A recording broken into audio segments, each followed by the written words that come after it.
Do you think there's a way to early on help our kids start to see a view of others more of like than their self-centric views? And like how can they start seeing other people, like that there's other people around them and it's not just a world about them, about grace, like, oh, we have to give other people grace too, and not just ourselves. Yeah. I mean, it's the age-old problem, right? Like Adam and Eve struggled with this. So we're going to struggle with this. Our kids are going to struggle with this.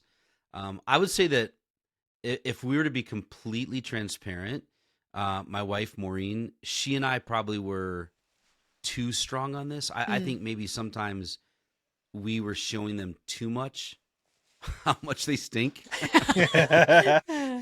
And sometimes we just needed to, like, we didn't have to, like, my kids would start rolling their eyes when they were teenagers, but like I always made everything a life lesson, right?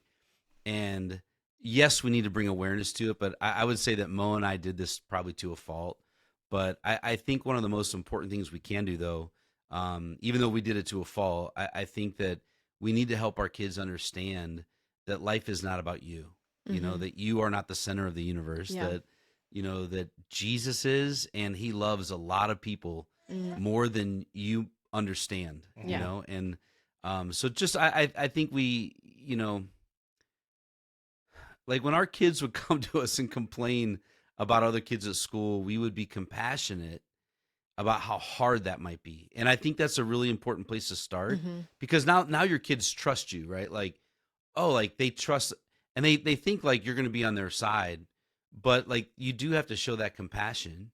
But then sometimes we would just ask, like, have you ever been like that? Right. Have you ever been been the punk? Right. Like that kid's punking you out, but like, have you ever been the punk? Right.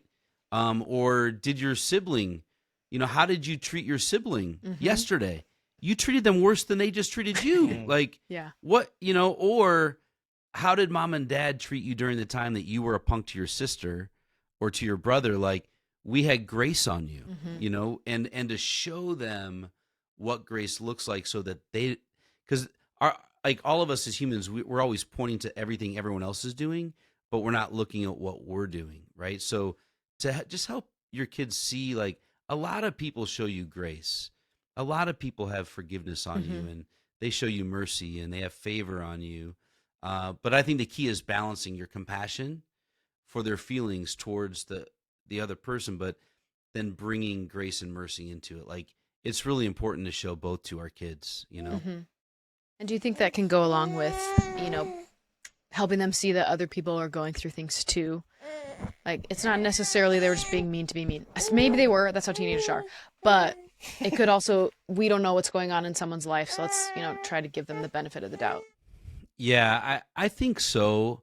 But I also think as parents, it's hard because sometimes, like, especially like, one of our kids really, he got picked on quite a bit. Right. And so, man, I'm all about grace and mercy until you're picking on my kid. Yeah.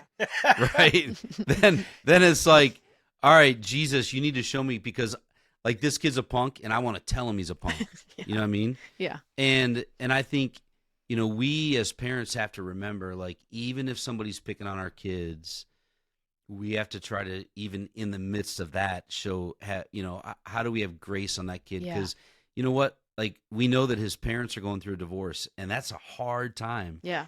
So even though, that kid punked you out, like, what can you do to still be just even mindful of the fact that he's probably going through some really hard things at home? Yeah. He's going to go home today, and there's going to be no parents until 8:00 at night. Yeah. Like, then what? Well, no wonder he's being not too kind to you,